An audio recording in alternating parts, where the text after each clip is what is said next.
Okay. Check. Testing, 1, 2, 3, 4, testing. Chest bump. No, on the mic.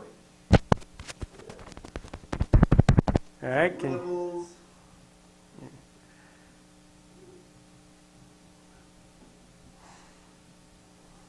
Okay, prayer companion, take 1.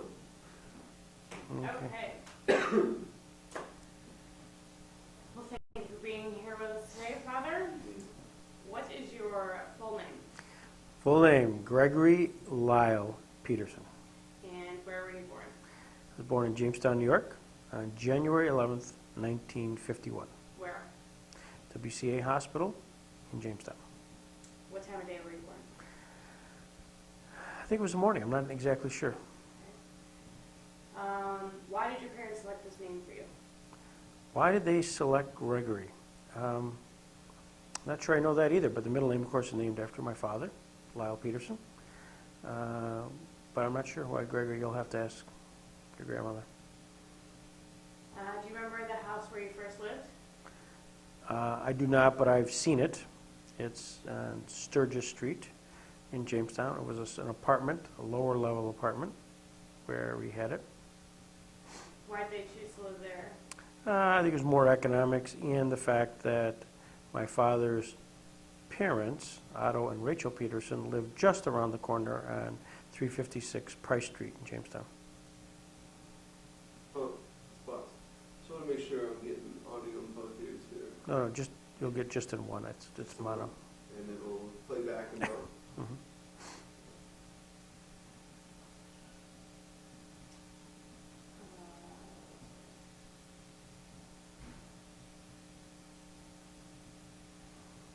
How old were your parents when they had you?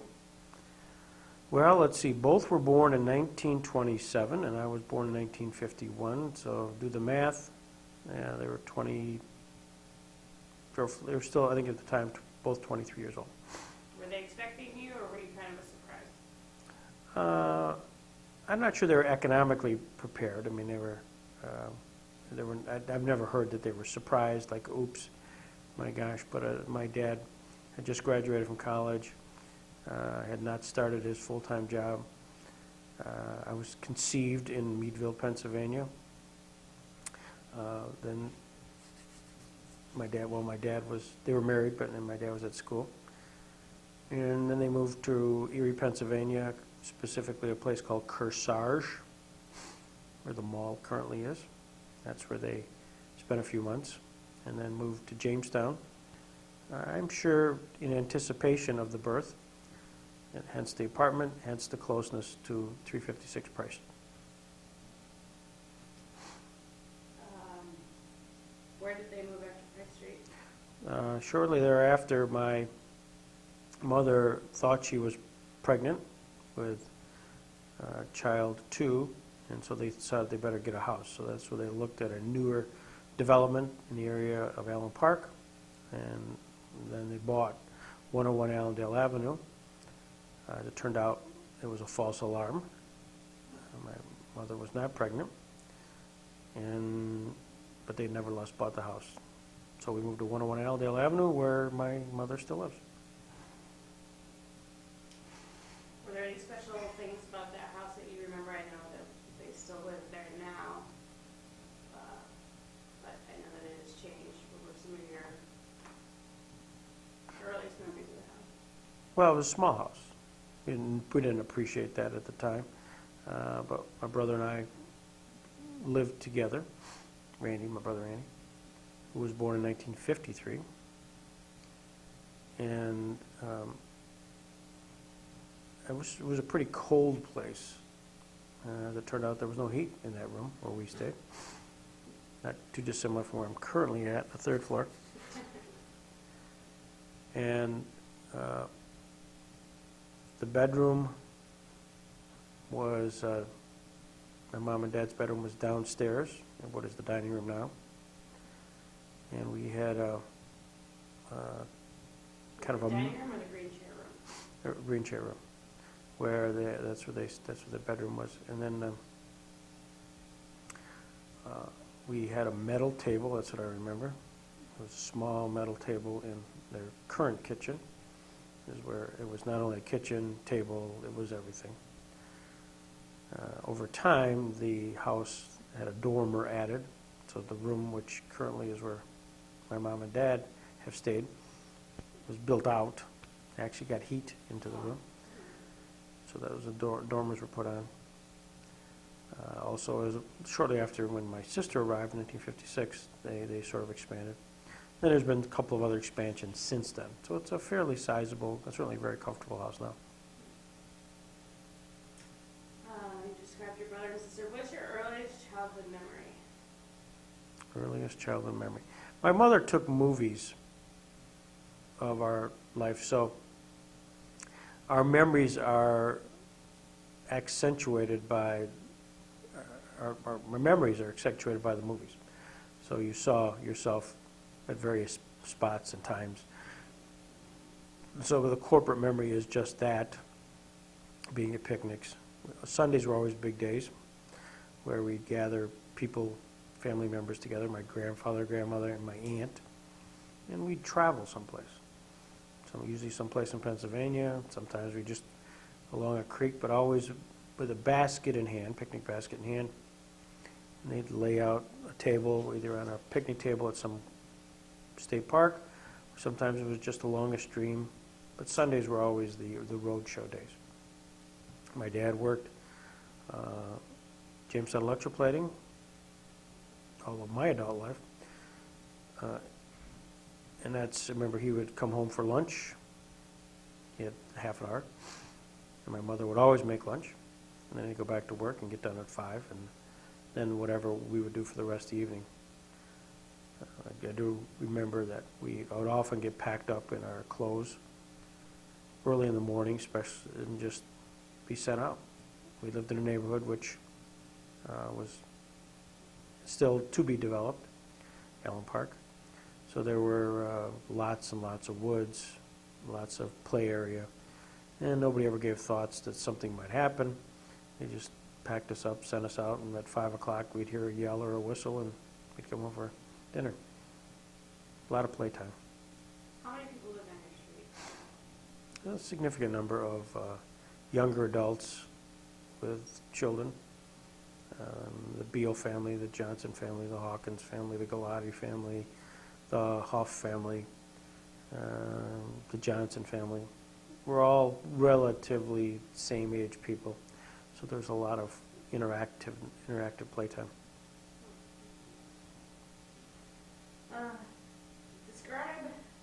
This question may take a while, describe the personalities of your family members, starting with your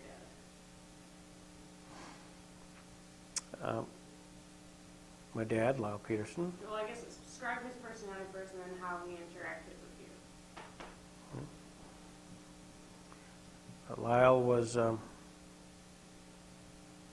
the disciplinarian.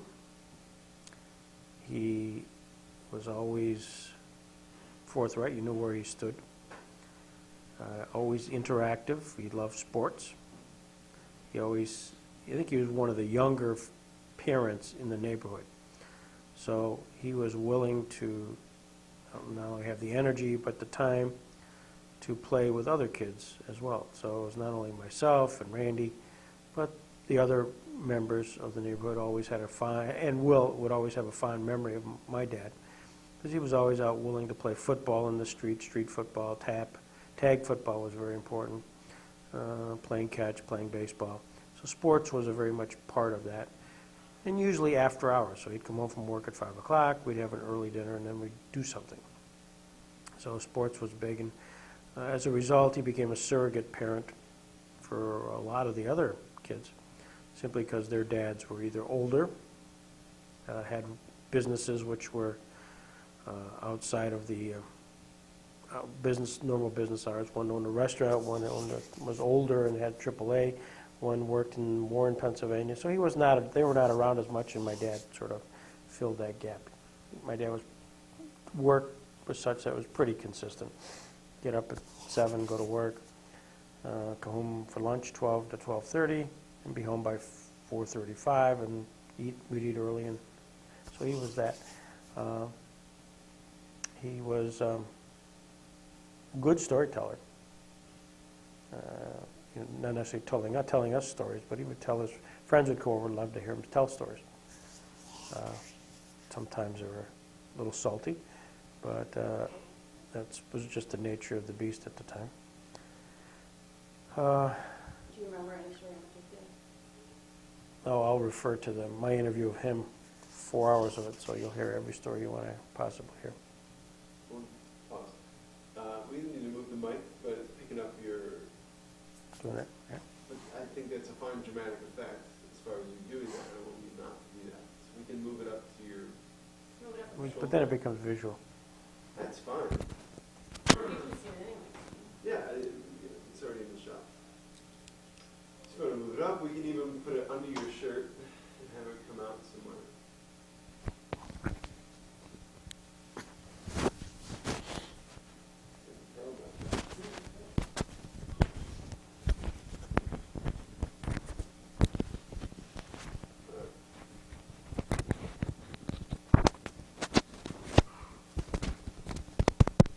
Testing, testing, testing. 1, 2, 3, 4, testing. You hear? So did I talking to you? Testing, 1, 2, 3, 4, testing, testing, testing, testing, testing. Testing, 1, 2, 3, 4, testing, testing. Okay. Testing, 1, 2, 3, 4, testing. Yep. All right. We're good to go. All right. Surrogate father. Dad stories. Roll. 5, 4. Okay.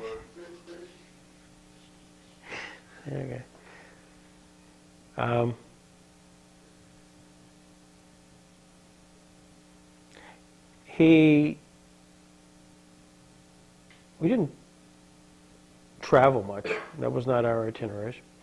We would annually go to Pittsburgh to see his beloved Pittsburgh Pirates. Usually that was a Saturday. We'd go down a Saturday morning, see a Saturday evening game, and then stay around hopefully for a Sunday doubleheader. We'd stay at the Holiday Inn or someplace like that. And every once in a while we'd take a friend with us. Jimmy Beal went with us one time, Randy Hoff went with us another time. And so that was our trip. 1964, both my grandparents, his parents, died, Otto and Rachel Peterson. So he was pretty, again, we don't appreciate it at the time, but pretty depressed. So he happened to make arrangements, or happened to have a guy who worked at Jameson Electroplating named Jim McTuck. Jim McTuck, also, his wife had just died, so he had a lot of real estate in Panama. And he wanted to sell a farm to my dad. Now, my dad grew up as a child with his family members, and they had horses and they had farms, and so that was part of his life. So he wanted to sort of recreate that for us. So his farm was offered like 300 and some acres. My dad said, I can't take that on. I still got to work. I got to do everything else. Nobody's going to want to move to Panama, New York. So there happened to be this little parcel, 27 acres that he bought, and so he sold it to my dad for $300. It was just barren land. And that was the beginning of 25 years of quite an odyssey of developing what my dad's fantasy was to build a camp, build a pond, trails, horses, get horses, teach us how to horse, back ride. So that was really his goal. And for the next 25 years, from like 65, I think is when he bought it, until he sold it, I think in 1990 or so. We spent a tremendous amount of time there. And that was really a lot of our evenings. We would go up there after work. It was just a work party. And again, I think it was all just keeping us busy. When I was in junior high school, and all my friends were going to dances and after-hour events and things we could have gotten in trouble with, just right through high school. But instead we were shoveling, digging rocks, cutting, and burn. So we ultimately created something out of nothing, and that was it was pretty much his work ethic. He wanted to keep us busy. He wanted to keep himself busy, and we enjoyed that. And the camp is another whole story. You can refer to the movie on that. That's my dad. Why did they expand it? When did he buy more than 27 acres? Never did. It was only 27 acres. Two sides of the road. One was 20 acres on one side, 7 acres on the other. Oh.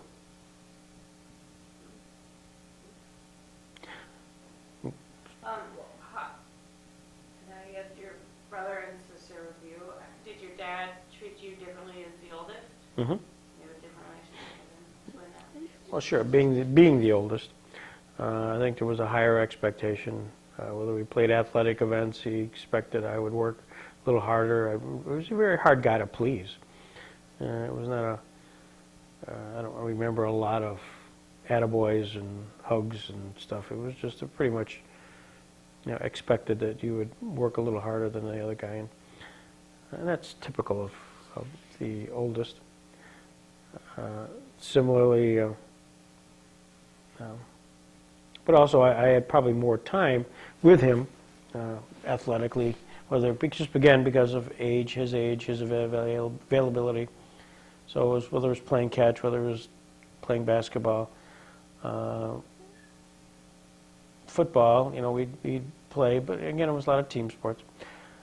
He coached somewhat. He coached church league basketball, and we both ran there around the teams. He coached baseball, not a lot, but he did minor league, which was the first thing before Little League. He did not, I don't think he was involved in Little League or Babe Ruth or any of that stuff. So yeah, there was certainly a greater expectation. When he coached church league, what do you remember about him being a coach? Well, he recruited well, because the requirements where you could have 2 people who were not members of the church. So we scouted very well, found guys that were, and of course you had to attend church. You didn't have to be a member, but you had to attend. I remember running around and picking these guys up who could have cared less, but get in the car because you're showing up because we got to certify that you showed up. So these guys, especially during the high school days, Steve Kinlan specifically, Dave Johnson, those are 2 guys. We'd go pick them up, and man, they were rough shape in the morning, Sunday mornings. So we recruited those guys, and then he'd never played I don't think he ever played basketball in his life, but he studied it. He studied the UCLA. John Wooden had a very successful trap.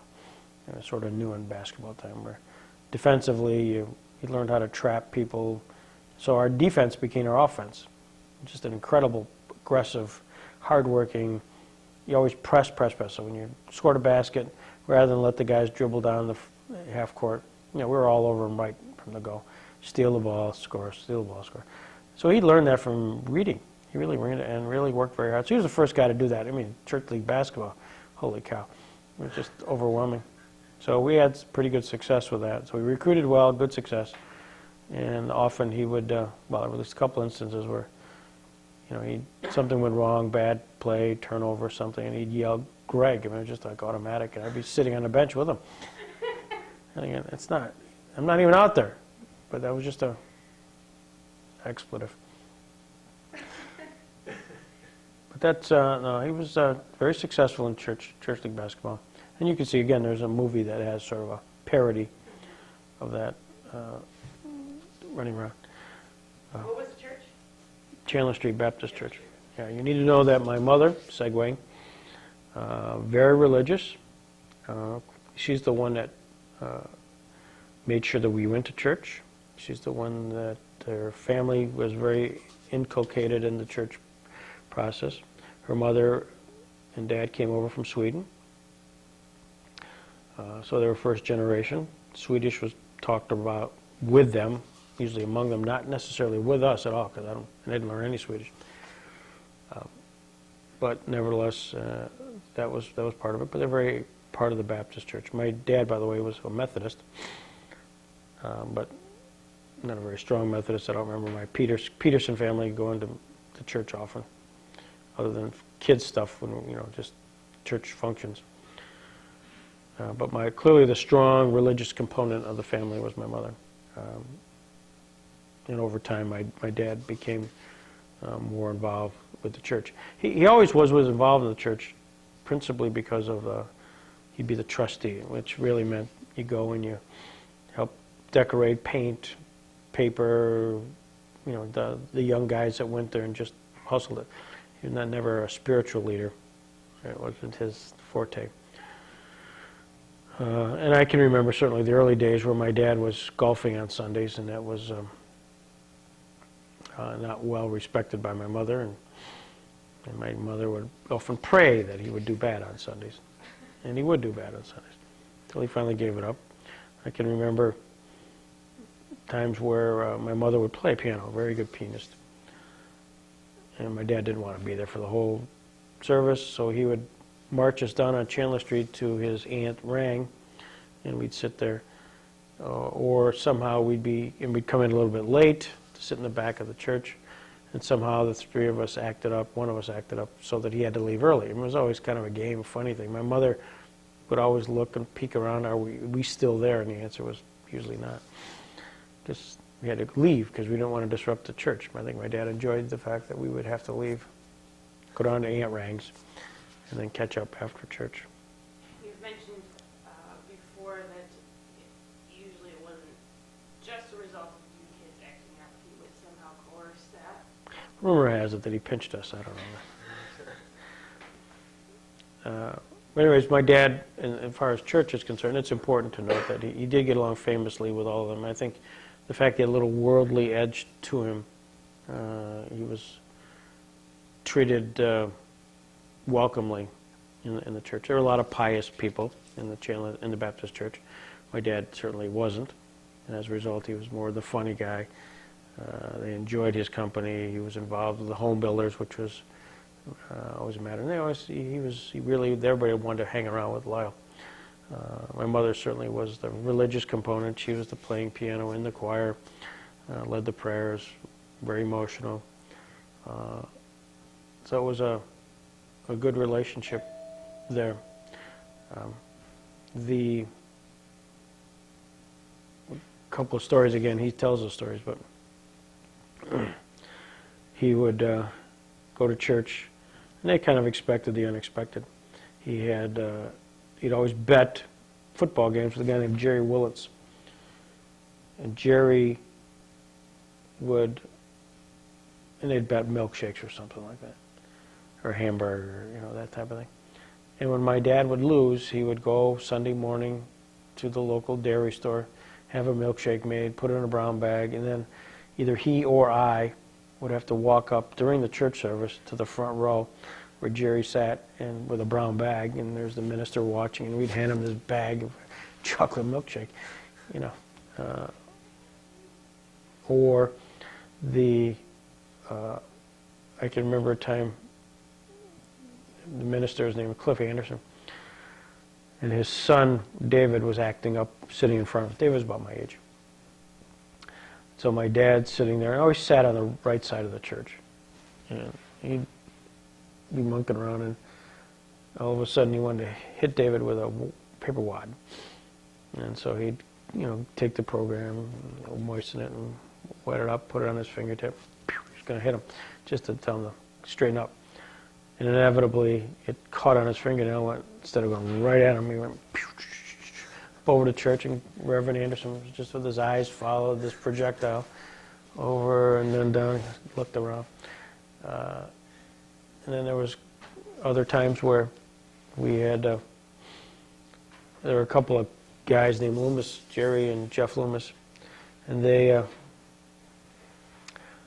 were smarter. And they were smarter than a normal Joe, a little bit older. And I'll never forget, Randy Huff and I were sitting alone, and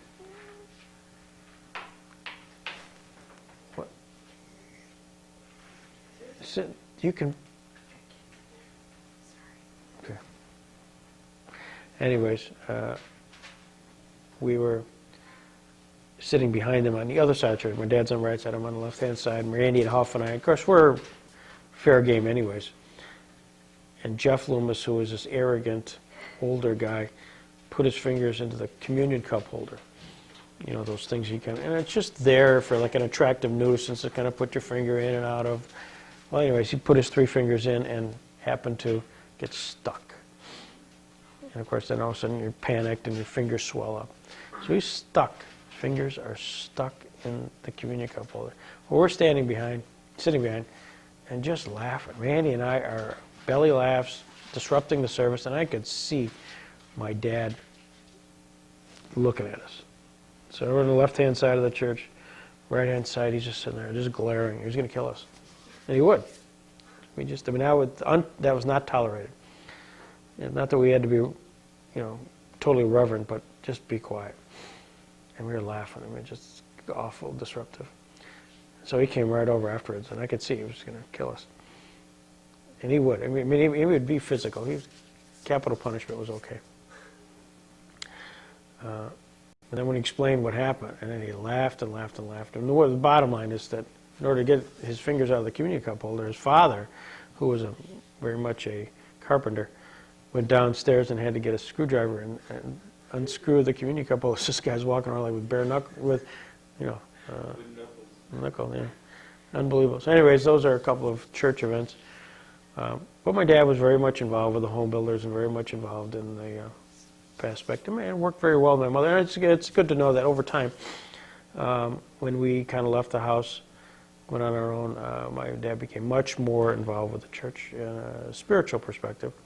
You could just see it. He became much more, he believed in Christ, and certainly gave his soul, and he was much more active. Later on, like after his heart attack, or? Well, all of that was sort of time available, and he became, less stress at the office, less stress at home. But you could just see there was a real gradual. Well, my mother certainly has been ever since day one, the rock. I mean, certainly the spiritual legacy to whatever the kids have, and the musical abilities is really my mother's. She was a persistent, consistent person. Emotional. Do you think church played a major role in shaping your life, in your beliefs? Oh, I think it gives you a real work ethic. I think it gives you a real sense of consistency, of certainly a framework within which to see a lot of things that happen in life. You've got to apply things. You can't just let God's will be done, but I think it's a guidebook, and it certainly gives you a framework within which to, make decisions in life, and I think it is important, extremely important. So yeah, the answer is yes. You described how your dad treated you as the oldest. What about your mom?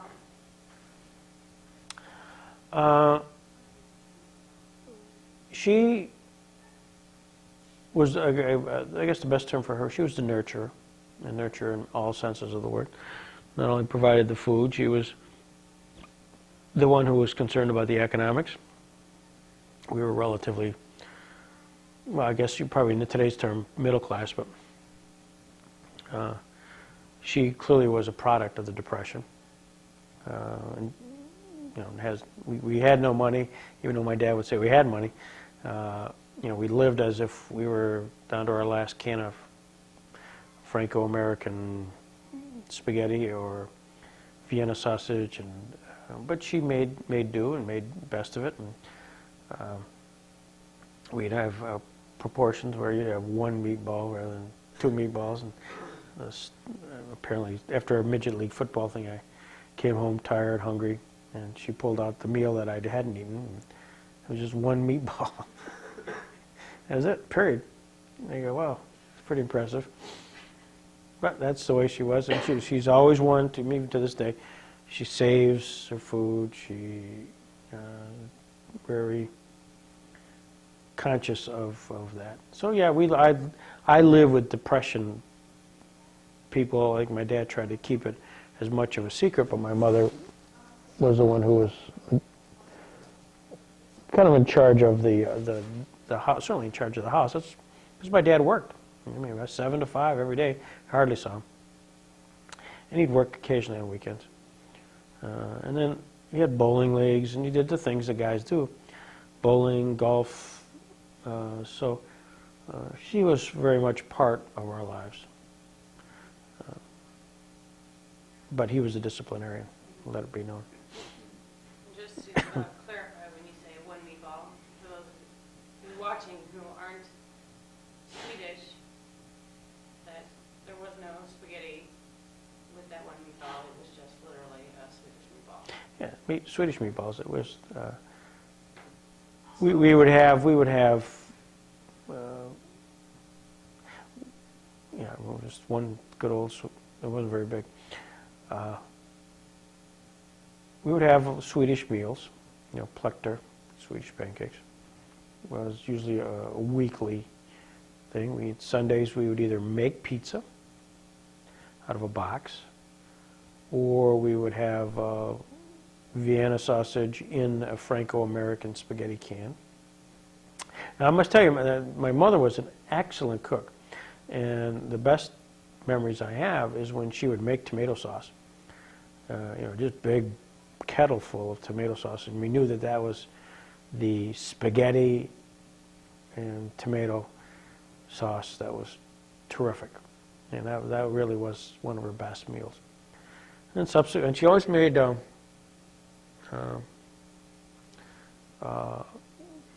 of a pork that she'd make in advance, like 3 or 4 of them at a time, kind of a roast pork. So she could slice it up and bring it up. And she always made, I think we had always had freezers, seemingly. So she always made and froze stuff. The cookies is prevalent. There's two. Cookies, desserts were really well. We had a lot of those. I'm not sure we were worried about calories or anything else. Oatmeal cookies, chocolate chip oatmeal cookies were my favorite. And I would even, when I was working, would stop by and I'd go in and steal a couple of frozen chocolate chip cookies and say hello, everybody doing okay, and then leave. And my dad would be mad if there was no chocolate chip oatmeal cookies. Butch, make sure he's got, where's Greg's oatmeal cookies? Do you have them? Yeah, he would sit there and kind of dictate, make sure he's got cookies to come by, because if I didn't have oatmeal cookies, somehow I wouldn't stop by. That wasn't true, but that was the thought. And they had to be frozen. Well, most things were frozen. I mean, my mother made them and froze them. So chocolate chip bars, meringue bars, all that were just usually, if you wanted to find them, you froze them. And she'd pull them out and be mad because you didn't warm them up. Anyways, that was it. Let's talk about your brother, Mm-hmm. Randy. How old were you when he showed up? He was 1953, and it was, so he was 18 months younger than me. And again, my memory is framed by the movies. I think more or less we got along. I don't think there was any, we were just old enough and different enough, and I was bigger, a little bit bigger than him. But he had his interests. He always had interest in cars, and very mechanical. And we each had our own little desks, and our small, hard to believe we had really 3 beds. I had a single bed, and he had a double bed, bunk bed, in case somebody came and visited us. But we would make do. In our attic that was off of our bedroom, we occasionally would put a little office, or I'd put my office inside that attic. Can't even hard to believe now. And what we call Becky's room now? Like, No, there's a Grandma's door. room? There's a door in where Grandpa and Grandma's Yeah. bed is now, which is an attic, which has stuff stored away there. But I would turn it into an office. Like now, it's not too far. Visit you in his office. Well, occasionally I'd have my radio program up there. Tell us about the radio program. WZZZ, station with a happy difference. And that was a Pistol Pete Peterson program. So we had a little crystal set, and I would have a reel-to-reel tape recorder, so I would tape things off the radio, put on the reel, and I would play them. and you could reach out. What would happen is you'd press a buzzer, which was your microphone, and you put it next to a radio, and you just sort of went up the dial of the radio. And it's not digitals, this is the actual little transistors. And you'd go, and all of a sudden, so you know that frequency that was emanating would all of a sudden be on that transistor. And you had a small range. It was just up to Jimmy Beale's house from where I was, about as far as it could go. How far is it? It was a half a block, and I don't know, maybe 300 yards. But anyways, you could actually tune it in, and of course you'd have to call out. You know, I'm going to try it. Can you try it? Listen, and then he'd say, I got it. Okay, now I'd broadcast. Pirate radio. Yeah, pirate radio. So we had a jingle, and it was a jingle that was stolen from Fractured Flickers, which was a Friday night television program. Hans Conrad was the moderator, and it was just goofy silent movies that they turned into fun stuff. But there was a song which I adopted as my theme song. So I go, it's a Pistol Pete Peterson program. And there's a couple of, if you find them, real tapes floating around here that have it on. And we go da da da da da da da da da da da, and that was the program, beginning of the program. And then I play a couple of music, and I have a couple of gossipy things in the neighborhood, and I'd record it, and we did this for a couple of years. Was it a kit? How did you get it? It was a kit, yeah, it was a blue crystal kit, yeah. So, and I was one of the first guys to ever have a reel to tape. I was monkeying around with the audio, and I interviewed, actually I had my dad interview my grandparents, Otto and Rachel, which is a priceless piece. Again, it's floating around here someplace, and part of it's in the movie for my dad. So those are, it's their voices, and my Aunt Rang's on the voice, and they died shortly thereafter. I think we interviewed them in December of '63, and they died in '64. So it was just good timing. But my dad did the interviews, and it was just hilarious. And Grandma Peterson did a commercial, Lydia Pinkham's Pink Pills for Pale People. So you should get this. If you can find it, get it, play it. It's a hoot. So how many listeners? Just Jimmy Beale? No, Randy Huff, Hank Mollet across the street. It was quite a diverse crowd. So that was the office part of it. Randy would have in his bunk, above his bunk, he would keep his race cars. He always had race cars he played on his belly, little model cars. In fact, not that long ago, my mother went to a household sale, and there was a can of all those racing cars, and she bought them all to give it to him, just for reminiscing sake. So no, Randy and I started, he's been very supportive of what I was doing. He was very quiet. He had a stutter, worked his way through that. He, I don't think was pushed as much as I was, and that probably was an early debilitation for Randy. I give him a mountain of credit, an incredible mountain of credit, because he found a niche in math, engineering. He worked hard at Jamestown Community College, and he worked very hard at Clarkson, which is an extremely difficult engineering school, and he did this all without a lot of fanfare. He also, to his credit, he had an appendectomy operation, which turned out probably wasn't necessary or was a bad operation, which impacted his health until still does. He's got colon issues. I won't describe it in great detail, but he's been on medication, and he's gone through a tremendous amount of pain and body changes and everything else. And yet, despite that all, he's had great marriage, great kids, great career at Jamestown Board of Public Utilities, achieved much, and he deserves a lot of credit. Because he did play in my shadow, and you can't control that, but he was always, despite it, he didn't lash out at it. He could have.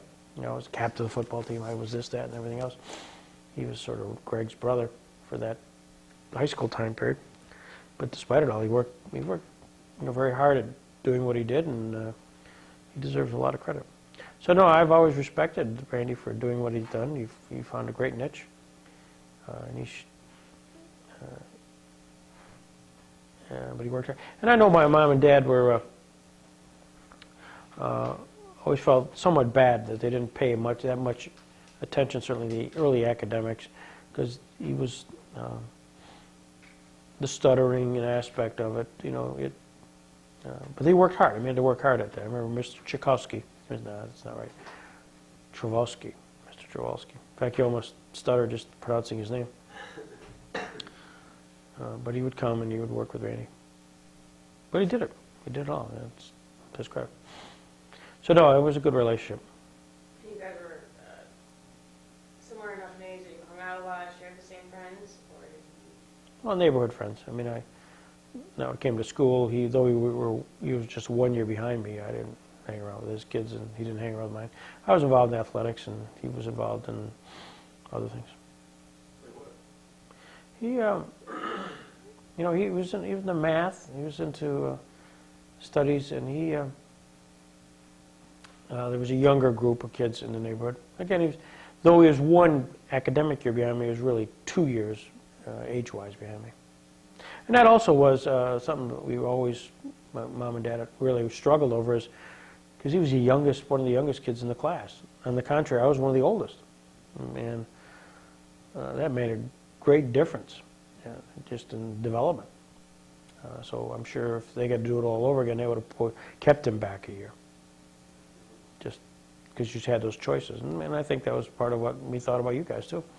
How to best not, you don't get any bonus points for being the youngest kid in the class, and that 1 year of maturity is pretty dramatic. What's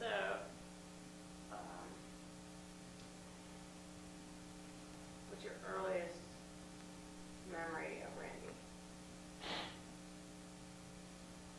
Do you remember being happy when he showed up? Yeah, again, movies dictate all that stuff, and it shows me with pictures. And my mother was a great photographer. My mother was a great movie person. And that's to her credit. She really has documented our lives pretty dramatically. So when you see pictures of, you know, I'm holding him, and I don't remember, you know, ever, you know, we'd have fights, and it's like anybody else, but I don't remember anything dramatic. So, yeah, and he'd be out in a crib. You'll just see a famous movie where he's out in a crib, and I'm having a boxing match with David Galati, and so he, you know, banging it. He's in the crib, wants to be part of the action. He knows, and he goes right in the crib, and he goes from smiling to crying, and it's very, very much a part of, because he certainly wanted to be part of us. But again, he was just a little bit younger. Touching on something you just mentioned briefly, do you think growing up with the mother who documented things so well, do you think that played any role in your tendency to surgically attach a camera to your eyeball? Oh, sure. I think absolutely. I mean, we had the camera equipment in the house. Yeah. And most people didn't, and you play around with it. Next thing you know, you're working with film. Film was a difficult thing at the time. Yeah. But nevertheless, it was available, so next thing you know, you experiment, next thing you know, say, hey, that's kind of cool. And nobody else in our neighborhood did that.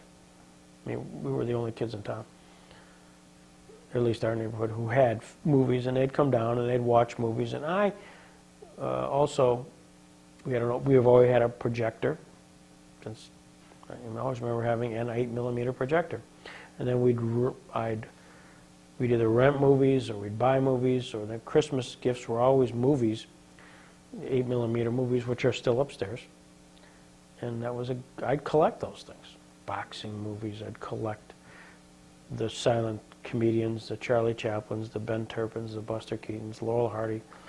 And then we finally figured out one time you could actually get a silent movie and then try to sync a record with it to give you sound. That was, what a joke. But upstairs is probably the only one there ever was in captivity where you could actually try to hit the movie, which would have the same speed with the movie that the record player was going on, so you could get sound. This is what movie? It's a Laurel and Hardy movie. And what sound? Yes. Well, it's a radio disc, Oh. and it was a flexible, crazy. But I was always interested, and that certainly led to, when you kids came around, we got Super 8 sound, which was unheard of at the time. Which, by the way, for you guys, sometime when you get your next $1 million, you should probably transfer all of that into another form, because the sound does go. And so that's just an aside. But yeah, sure. My mother was definitely the person. We took movies, we had a big bank of lights. You know, it was just, everybody will remember my mother walking into a birthday party and there would be 4 huge floodlights. My dad would either hold them or they were part of the camera. It was just bright. I mean, it just, because lighting was everything, and still is, but the technology was stuff that you couldn't adjust at all, the camera. Yeah. This camera you can. You can adjust light. Well, what do you think that speaks to, or what did that teach you about a sense of either family or history or willingness to share history? Do you think that, I guess what I'm getting at is, the ability to reproduce memories and share them with others. Do you think that's something that you picked up from her, or where do you think that came from in you and your desire to capture those things that you want to hold on to? Oh, I think it's definitely from my mother, because for years we'd pull those babies out, watch them at family reunion, and we'd say, "Oh, do you remember?" Because if you didn't have those, that corporate memory dies with you. Just to this day, I love taking my camcorder because you never know when something may happen. Which in today's world, just this past weekend with the World Junior Hockey, I don't know that I didn't capture the next Wayne Gretzky playing in Jamestown, New York. And believe me, nobody else would have that. I do think that's essential. And I still am shocked when the Jim Rosellis of the world, God bless them, and John Barrett's, all these guys who are wonderful interviewers, and they take notes all the time, but it's all notes. And they don't capture it on film. I happen to think that you never know the expressions of the folks. Nothing like getting the word and the sights and the sounds. So yeah, all of that I think is critical. I'm still amazed that more people don't do that, around here especially from the history perspective. There's something usually going on all the time. People should be running around and capturing it, because it'll be published in the newspaper and then it'll be gone. So yeah, it's the capture, the moment, the revisit, and now we have through the wild world of YouTube, have a venue in which to put some of that stuff out so other people can enjoy and certainly see what you're doing. Any other things on Randy? And obviously we can get back to it. We should also touch on your sister, but anything particularly... Well, I know you guys got in trouble as kids, like with Grandpa, and a couple stories I've heard, even with you running away, but you only ran away for as long as you had a picnic available, or a lunch pack. Tell us some of those stories. Sure. Inevitably, you would have a dispute. You were forced to eat or do something, and I would pack a bag of usually Boston brown bread. That was my favorite. You could get that at Eckloff's. And I don't know where I went, but I packed the bag, took off because I was mad. And all I really needed to get through in life was just a sandwich Boston brown bread and a pack of butter to put it on it, and life was good.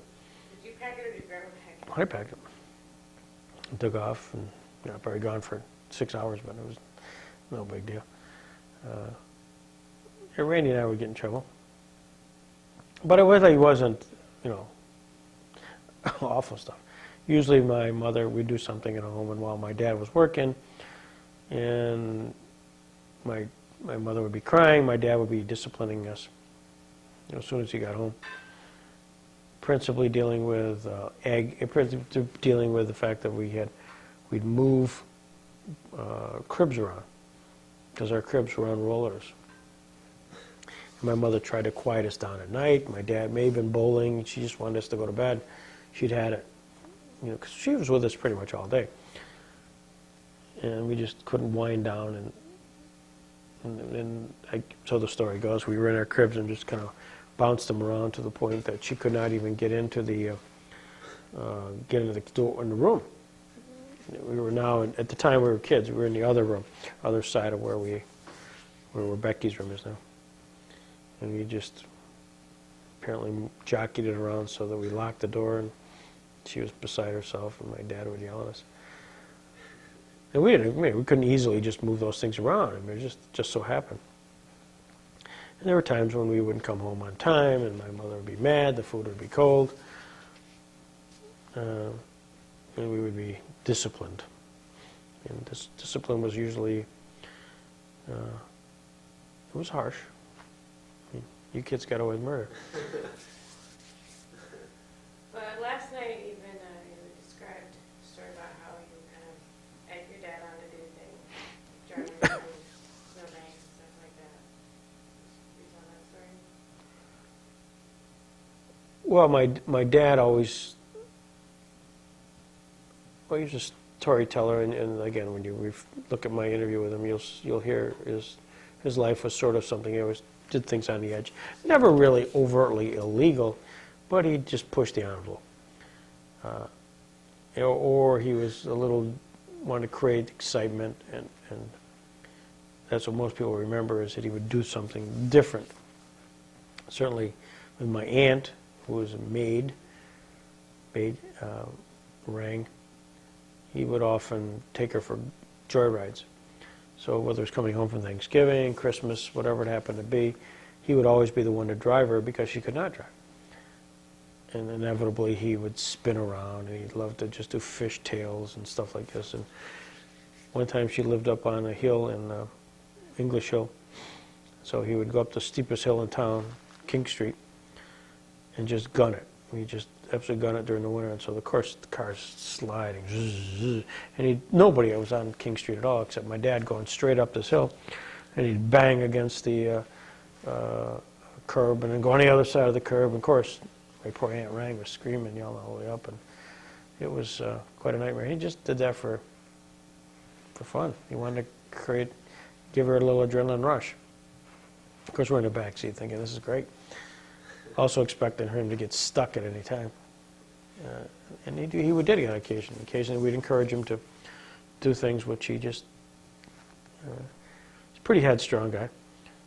And so one time we got picked up from school. It was a real snow, whiteouts all over the place. And so he picked us up at school in a Buick, and the car was packed with kids. Randy Hoff, Jimmy Beal. And so he goes, come on, let's take the shortcut because we got to get home. And the shortcut was to go right by the Allen Park fields, where the Allen Park ice skating rink is. And just try that little, dirt road to our house. Well, we got about halfway there, and it snowed so badly, and the whiteouts were so bad. It was like we ran into a 5-foot drift, dead. We were just absolutely dead. The car was there for like 3 days. And of course, we had to walk our way home, and he wasn't happy with himself or with us for encouraging him to do that, because he couldn't go to work, he couldn't do anything. It was just, we had some major league snows. So yeah, that was, and there are lots of stories like that where he'd inevitably want to do that. One of them was up at the camp. We had a Jeep that we bought and renovated. And my brother and I went through trails with this Jeep, and we had a creek. I mean, it was Dead Man's Gulch, and it would come down and up. And it was for horses, basically. Well, my dad said, hey, it's a Jeep, four-wheel drive, let's go. I said, So he put it in four-wheel, and it was a boom, hit the creek, started up, stuck. And nice. Well, he said, no problem, I'll get it towed out. Well, he got our next-door neighbor, Mr. Edwards, to come and chained up the front end of the car, and sure enough, the car just broke in half. So the next thing you know, it's being towed away, and what was a $300 piece of junk Jeep, it now costs us $500 just to get it welded back together. But he was going to show us that he could do this. So he always led by, in many senses, part of his psyche is to lead by example.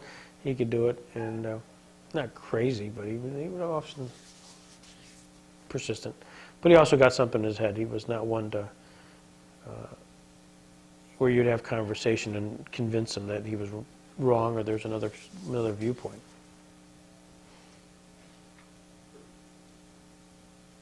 Should we, Well, it's good, Becky. yeah, well.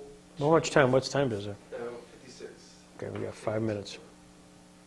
Let's pause, Okay, and we can pick up on that. okay. The talent, is the talent okay, comfortable?